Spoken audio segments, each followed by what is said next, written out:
കവിതയ്ക്ക് ജീവിതത്തിൽ ഒന്നിനും ഒരു കുറവുമില്ലായിരുന്നു. സ്വപ്നങ്ങളില്ലാത്ത ഒരു കാലത്താണ് അവൾക്ക് രാജീവിനെ കിട്ടിയത്. രാജീവ് വലിയൊരു ബിസിനസ്സുകാരനും ധനികനുമായിരുന്നു. ആദ്യമൊക്കെ ആ സ്നേഹവും കരുതലും അവളെ സന്തോഷിപ്പിച്ചു. എന്നാൽ വിവാഹം കഴിഞ്ഞ് വർഷങ്ങൾ പിന്നിട്ടപ്പോൾ അവൾ ഒരു സത്യം തിരിച്ചറിഞ്ഞു. രാജീവിന്റെ സ്നേഹം പണത്തിലൊതുങ്ങിയ ഒന്നാണെന്ന് അവൾ മനസ്സിലാക്കി. എല്ലാ ആഡംബരങ്ങളും അയാൾ അവൾക്ക് നൽകി. പക്ഷേ ഒരു ഭാര്യയ്ക്ക് ഭർത്താവിൽ നിന്ന് ലഭിക്കേണ്ട സ്നേഹമോ സാമീപ്യമോ നൽകാൻ അയാൾക്ക് കഴിഞ്ഞില്ല. അവരുടെ കൊട്ടാരം പോലുള്ള വീട്ടിൽ അവൾ തനിച്ചായിരുന്നു. മുറികളിൽ നിറയെ വിലകൂടിയ ചിത്രങ്ങളും ശില്പങ്ങളുമുണ്ടായിരുന്നു. എന്നാൽ അവയ്ക്കൊന്നും ജീവനില്ലായിരുന്നു. അവൾക്ക് 2 കുട്ടികളുണ്ടായിരുന്നു. പക്ഷേ അവർക്ക് അവളേക്കാൾ അടുപ്പം നഴ്സുമാരോടും ആയമാരോടുമായിരുന്നു. രാജീവ് കൂടുതലും വിദേശത്തായിരുന്നു. അയാളുടെ ബിസിനസ് യാത്രകൾക്ക് അവസാനമുണ്ടായിരുന്നില്ല. ഫോൺ വിളികളിൽ പോലും ഒരു യാന്ത്രികത അവൾക്ക് തോന്നി. എല്ലാം സുരക്ഷിതമാണ്. നിനക്കെന്തെങ്കിലും ആവശ്യമുണ്ടോ? പണം ബാങ്കിലുണ്ട്. മക്കളെ നന്നായി നോക്കണം. ഈ വാക്കുകൾ മാത്രമായിരുന്നു അയാളുടെ സംസാരത്തിൽ. ഒരു വൈകുന്നേരം അവൾ വിശാലമായ ബാൽക്കണിയിൽ തനിച്ചൊരു കസേരയിലിരുന്നു. സന്ധ്യയുടെ മങ്ങിവരുന്ന വെളിച്ചത്തിൽ നഗരം മിന്നിമറയുന്നുണ്ടായിരുന്നു. പക്ഷേ അവളുടെ മനസ്സിന് ഇരുട്ടായിരുന്നു. ദിവസങ്ങളോളം അവൾ ആരുമായും കാര്യമായി സംസാരിച്ചില്ല.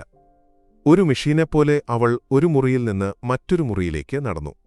തന്റെ സന്തോഷം ഒളിപ്പിച്ചത് ഏത് അലമാരയിലാണ് എന്നവൾ ഓർത്തെടുക്കാൻ ശ്രമിച്ചു. ഈ കൊട്ടാരം ഒരു സ്വർണ്ണക്കൂടാണ്. അതിലെ തടവുകാരിയാണ് താനെന്ന് അവൾക്ക് തോന്നിത്തുടങ്ങി. താൻ എന്തിനുവേണ്ടിയാണ് ജീവിക്കുന്നത് എന്ന ചോദ്യം അവളെ വല്ലാതെ അലട്ടി. ഓരോ ദിവസവും അവൾ സൗന്ദര്യമുള്ള വസ്ത്രങ്ങൾ അണിഞ്ഞു. ഇതെല്ലാം എന്തിനുവേണ്ടിയാണ്? അവൾ കണ്ണാടിക്ക് മുന്നിൽ നിന്ന് സ്വയം ചോദിച്ചു. ഈ സൗന്ദര്യം, ഈ ജീവിതം ആർക്കുവേണ്ടി? ആ ചോദ്യത്തിന് ഉത്തരമില്ലായിരുന്നു. ഒരു ദിവസം രാവിലെ പതിവില്ലാത്തൊരു ബഹളം അടുക്കളയിൽ നിന്ന് കേട്ടു. കവിത അങ്ങോട്ട് ചെന്നു. സാധാരണയായി അവൾ അടുക്കളയിലേക്ക് പോകാറില്ല. വീട്ടുജോലിക്കാർ ആരെങ്കിലും വഴക്കിട്ടതാണെന്ന് അവൾ കരുതി. അവിടെ ഒരു പുതിയ വേലക്കാരൻ നിൽക്കുന്നുണ്ടായിരുന്നു. കാഴ്ചയിൽ ചെറുപ്പക്കാരനായിരുന്നു അയാൾ. ഉയരം കൂടിയ ശരീരവും എണ്ണമയമില്ലാത്ത മുടിയും ഒതുങ്ങിയ കണ്ണുകളുമുള്ള ഒരാൾ. സാധാരണ വേലക്കാർ ചെയ്യുന്ന രീതിയിൽ അയാൾ തല കുനിച്ചു നിന്നില്ല. അയാൾ അവളെ നേരിട്ടു നോക്കി. ആ നോട്ടത്തിൽ ഒരു ബഹുമാനക്കുറവോ ഭയമോ അവൾ കണ്ടില്ല. പകരം ഒരുതരം ശാന്തതയും നിസ്സംഗതയും അവൾ കണ്ടു. മാഡം, ഇത് പുതിയ വേലക്കാരനാണ്. ഇയാളുടെ പേര് സുന്ദരൻ. അടുക്കളയിലെ സൂക്ഷിപ്പുകാരി പരിചയപ്പെടുത്തി. ഇയാൾക്ക് 60 വയസ്സായെന്ന് പറഞ്ഞാൽ ആരും വിശ്വസിക്കില്ല. കവിത അത്ഭുതത്തോടെ അയാളെ നോക്കി. 60 വയസ്സോ? അവൾക്ക് അത് വിശ്വസിക്കാൻ കഴിഞ്ഞില്ല. അയാളുടെ മുഖത്ത് ഒരു ചുളിവ് പോലുമില്ലായിരുന്നു. ഈ വീട്ടിലെ മറ്റെല്ലാ വേലക്കാരെയും പോലെ അയാൾ വേഗത്തിൽ തലകുനിച്ചു നിൽക്കുമെന്നാണ് അവൾ കരുതിയത്. പക്ഷേ അയാൾ നിവർന്നു നിന്നു. ഇത് അവളുടെ ഉള്ളിലെ ഈഗോയെ വ്രണപ്പെടുത്തി. കവിത മനസ്സിൽ പറഞ്ഞു, ഞാനൊരു ധനികന്റെ ഭാര്യയാണ്. അതുകൊണ്ട് നീ എന്നെ ബഹുമാനിക്കണം. അന്നുമുതൽ കവിത ആ വേലക്കാരനെ ശ്രദ്ധിക്കാൻ തുടങ്ങി. അയാൾക്ക് തന്റെ സൗന്ദര്യത്തിൽ ഒരു ശ്രദ്ധയുമില്ലെന്ന് അവൾ മനസ്സിലാക്കി. എത്ര വിലകൂടിയ വസ്ത്രങ്ങളണിഞ്ഞാലും എത്ര പുഞ്ചിരിച്ചാലും അയാൾ അവന്റെ ജോലിയിൽ മാത്രം ശ്രദ്ധിക്കുന്നു. മുറ്റമടിക്കുകയോ ചെടികൾ നനയ്ക്കുകയോ ചെയ്യുമ്പോൾ പോലും അയാളുടെ കണ്ണുകൾ താഴെ പതിഞ്ഞതായിരുന്നു. ഒരിക്കൽ പോലും അയാൾ അവളെ നോക്കിയില്ല. ഇത് കവിതയെ കൂടുതൽ അലോസരപ്പെടുത്തി. അയാൾ തന്റെ ജോലി ചെയ്യുന്നു എന്നിട്ട് വേഗത്തിൽ നടന്നുപോകുന്നു. ഒരു ദിവസം അവൾ ദേഷ്യത്തോടെ തന്റെ മുറിയിൽ കയറി വാതിലടച്ചു. എന്തൊരു അഹങ്കാരിയാണയാൾ! അവൾ കണ്ണാടിയിൽ നോക്കി സ്വയം പറഞ്ഞു. എനിക്കിത്ര സൗന്ദര്യവും സ്ഥാനമാനങ്ങളുമുണ്ടായിട്ടും അയാൾ എന്നെ ശ്രദ്ധിക്കുന്നില്ല. എല്ലാവരും എന്റെ സൗന്ദര്യം കണ്ട് അത്ഭുതപ്പെടുന്നു. പക്ഷേ ഇയാൾ മാത്രം.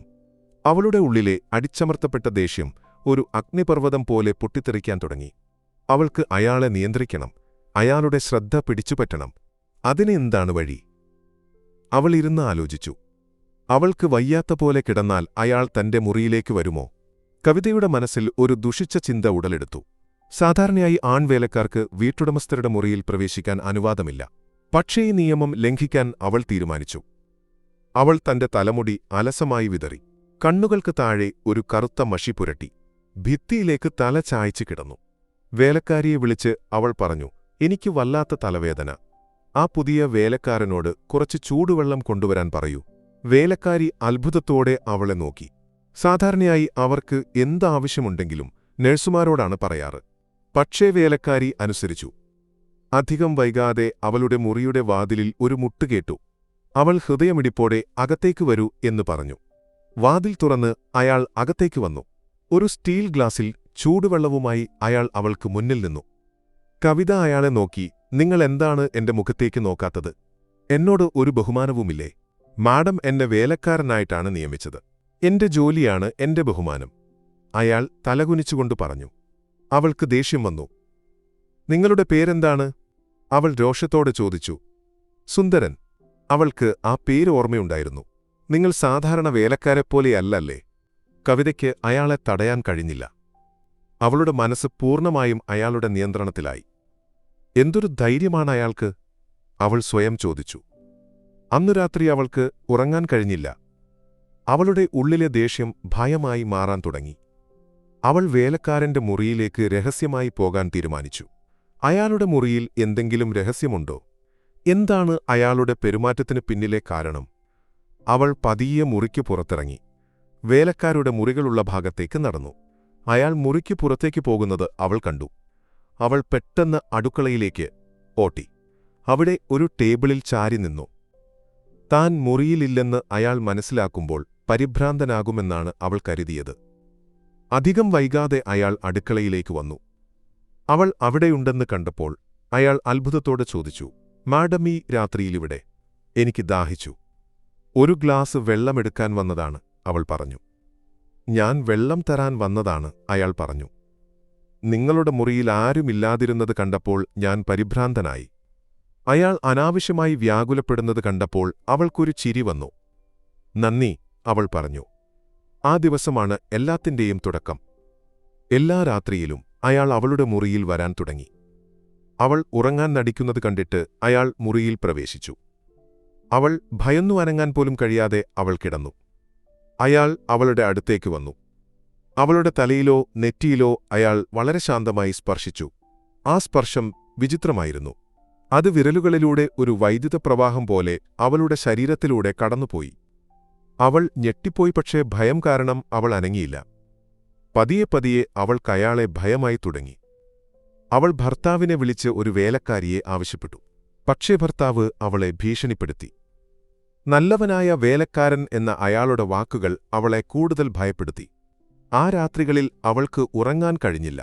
ഭർത്താവിനോട് കാര്യങ്ങൾ തുറന്നു പറയാൻ ശ്രമിച്ചിട്ടും അയാൾ അവളെ വിശ്വസിച്ചില്ല. ഭർത്താവിന്റെ അഭാവത്തിൽ വേലക്കാരൻ തന്റെ അധികാരം ദുരുപയോഗം ചെയ്യുകയാണെന്ന് അവൾ ഭയന്നു. ഓരോ രാത്രിയും അവളുടെ മനസ്സ് വല്ലാത്തൊരു ഭയപ്പാടിലായി. വേലക്കാരൻ അവളുടെ മുറിയിലേക്ക് വരുന്നത് അവൾ കാതോർത്ത് കിടന്നു. അവന്റെ കാൽപെരുമാറ്റം വാതിൽക്കൽ അവസാനിക്കുമ്പോൾ അവളുടെ ഹൃദയമിടിപ്പ് കൂടും. അവന്റെ വിരലുകൾ അവളുടെ ശരീരത്തിൽ സ്പർശിക്കുമ്പോൾ ഒരുതരം ഭയം അവളെ മരവിപ്പിച്ചു. ആ സ്പർശം ഒരു ചികിത്സയാണോ അതോ മറ്റൊരു ദുരുദ്ദേശ്യമാണോ എന്ന് അവൾക്ക് മനസ്സിലായില്ല. അവൾക്ക് ചുറ്റുമുള്ള എല്ലാവരെയും അവൾ സംശയത്തോടെ നോക്കിത്തുടങ്ങി. വേലക്കാർ കുട്ടികൾ എന്തിനീ വീട് പോലും ഒരു തടവറയായി അവൾക്ക് തോന്നി. ഇനി എനിക്കൊരു സഹായം വേണ്ട എന്ന് പറയാൻ ഭർത്താവിനെ വീണ്ടും വിളിച്ചപ്പോൾ അയാൾ ദേഷ്യപ്പെട്ടു. നിനക്ക് എന്താണ് വേണ്ടത്? എല്ലാ സൗകര്യങ്ങളുമുണ്ട്. നിനക്ക് എന്താണ് ഇത്ര ബുദ്ധിമുട്ട്? അയാൾ ചോദിച്ചു. ഇത് കവിതയെ പൂർണ്ണമായും ഒറ്റപ്പെടുത്തി. അവളുടെ ഭയം ഒരു ഭ്രാന്തായി വളരാൻ തുടങ്ങി. അവൾക്ക് ആ വേലക്കാരന്റെ സാമീപ്യം പോലും ഭയമായിരുന്നു. അയാൾ അടുക്കളയിൽ നിന്ന് നടന്നുപോകുമ്പോൾ അവൾ പേടിച്ചു മാറി നിൽക്കും. ഒരുതരം മാനസിക രോഗിയായി അവൾ സ്വയം കരുതി. സാറിന് ഈ ചികിത്സയുടെ ആവശ്യമില്ലെന്ന് തോന്നുന്നു. മാഡത്തിന്റെ പ്രതിരോധശേഷി വർദ്ധിച്ചിട്ടുണ്ട്, വേലക്കാരൻ പറഞ്ഞു. അങ്ങനെ പറയരുൾ സുന്ദരൻ. നീ ചെയ്യുന്ന ചികിത്സകൾ ഫലിക്കുന്നുണ്ടെന്നെനിക്കറിയാം. അവളുടെ അസുഖം മാറിയേ പറ്റൂ, രാജീവ് പറഞ്ഞു. അതൊരു രോഗമല്ല സാർ. ചിലപ്പോൾ അത് പ്രകൃതിപരമായ ഒരു തടസ്സമായിരിക്കാം. ഞാൻ ചെയ്യുന്ന കാര്യങ്ങൾ അതിനെ മറികടക്കാൻ വേണ്ടിയാണ്, സുന്ദരൻ ശാന്തമായി പറഞ്ഞു. കവിതയുടെ തലകറങ്ങുന്നതുപോലെ തോന്നി. അസുഖം ചികിത്സ. അവർ എന്തിനെക്കുറിച്ചാണ് സംസാരിക്കുന്നത്? അവൾക്ക് ഒരു സൂചനയും ലഭിച്ചില്ല. ആ ദിവസമാണ് അവൾ ഒരു ഡോക്ടറെ കാണാൻ തീരുമാനിച്ചത്. അവൾക്ക് മെല്ലെ മെല്ലെ കാര്യങ്ങൾ മനസ്സിലായി തുടങ്ങി. സുന്ദരൻ ഒരു വേലക്കാരനല്ല, ഒരു പ്രത്യേക ചികിത്സാരീതി അറിയുന്ന വൈദ്യനാണ്. ആളുകൾ അറിയാതെ രഹസ്യമായി ചികിത്സ നൽകുന്ന ഒരാളാണ് അയാൾ. അയാളുടെ ഓരോ സ്പർശവും ഊർജ്ജ ചികിത്സയായിരുന്നു. വർഷങ്ങളായി ചികിത്സിച്ചിട്ടും ഗർഭം ധരിക്കാൻ കഴിയാതെ വിഷമിക്കുകയായിരുന്ന അവൾക്കുവേണ്ടിയാണ് രാജീവ് രഹസ്യമായി ഈ വൈദ്യനെ വീട്ടിൽ കൊണ്ടുവന്നത്. താൻ വേലക്കാരനെ ആകർഷിക്കാൻ ശ്രമിച്ചപ്പോൾ അയാൾ തന്റെ അഹങ്കാരം കണ്ടില്ല. പകരം തന്റെ രോഗം കണ്ടു. രാജീവിന്റെ സ്നേഹമില്ലായ്മ ഒരു നാടകമായിരുന്നില്ല. ഒരു കുട്ടിയെ വേണമെന്ന് അവൾക്കും അതിന്റെ സന്തോഷം അവൾക്ക് നൽകണമെന്ന് ഭർത്താവിനും ആഗ്രഹമുണ്ടായിരുന്നു. അതിനുവേണ്ടിയാണ് രാജീവ് എല്ലാ കാര്യങ്ങളും രഹസ്യമായി ചെയ്തത്. തന്റെ ഭർത്താവിന്റെ നിശ്ശബ്ദമായ സ്നേഹവും കരുതലും അവൾ തിരിച്ചറിഞ്ഞു. ഈ കൊട്ടാരം സ്വർണ്ണക്കൂടായിരുന്നില്ല, ഒരു സംരക്ഷിത താവളമായിരുന്നു. മനസ്സിലുണ്ടായിരുന്ന ഭാരമെല്ലാം ഇറക്കിവെച്ചുകൊണ്ട് അവൾ വീട്ടിലേക്ക് കാർ ഓടിച്ചു. അവൾ വേഗത്തിൽ വീട്ടിലെത്തി സുന്ദരന്റെ മുറിയിലേക്ക് ഓടിച്ചെന്നു. അവൾ മുറിയിൽ കയറിയപ്പോൾ സുന്ദരൻ അത്ഭുതത്തോടെ അവളെ നോക്കി. മാഡം, നിങ്ങൾ എന്തിനാണ് ഇവിടെ? എന്നെ ശരിക്കും ചികിത്സിക്കുകയായിരുന്നോ? അവൾ ചോദിച്ചു. അയാൾ പുഞ്ചിരിച്ചു. അതെ മാഡം, നിങ്ങളുടെ മനസ്സിനും ശരീരത്തിനും ഊർജ്ജം ആവശ്യമായിരുന്നു. അതുമാത്രമാണ് ഞാൻ ചെയ്തത്. അവൾക്ക് ലജ്ജ തോന്നി. തന്റെ അഹങ്കാരവും സ്വാർത്ഥതയും കാരണം താനൊരു വലിയ തെറ്റിദ്ധാരണയിലാണ് ജീവിച്ചതെന്ന് അവൾ തിരിച്ചറിഞ്ഞു. അവൾ അയാളുടെ കാലിൽ വീണ് മാപ്പു പറഞ്ഞു. എനിക്ക് മാപ്പ് തരണം. ഞാൻ നിങ്ങളെ ഒരു വേലക്കാരനായിട്ടാണ് കണ്ടത്. ഞാൻ വളരെ മോശമായി പെരുമാറി. ഞാൻ ഒരുപാട് വേദനിച്ചു, അവൾ കരഞ്ഞുകൊണ്ട് പറഞ്ഞു. സുന്ദരൻ അവളെ എഴുന്നേൽപ്പിച്ചു. മാഡം, നിങ്ങൾ ചെയ്തതൊന്നും തെറ്റായിരുന്നില്ല. നിങ്ങളായിരുന്നു എന്റെ രോഗി. നിങ്ങളുടെ മനസ്സ് സന്തോഷത്തിലായിരുന്നില്ല. അതുകൊണ്ടാണ് നിങ്ങൾക്ക് രോഗം വന്നത്. ആ വാക്കുകൾ കവിതയുടെ ഹൃദയത്തിൽ സ്പർശിച്ചു.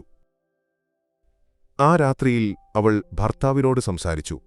എല്ലാം തുറന്നു പറഞ്ഞു. അവരുടെ ബന്ധം കൂടുതൽ ആഴമുള്ളതായി. അവരുടെ സ്നേഹം കൂടുതൽ ശക്തമായി.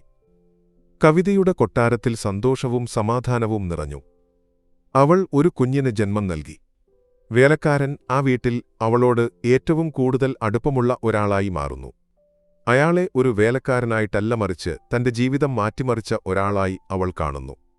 അവൾക്ക് ജീവിതത്തിൽ ലഭിക്കാത്ത സ്നേഹവും സന്തോഷവും അയാൾ അവൾക്ക് തിരികെ നൽകി.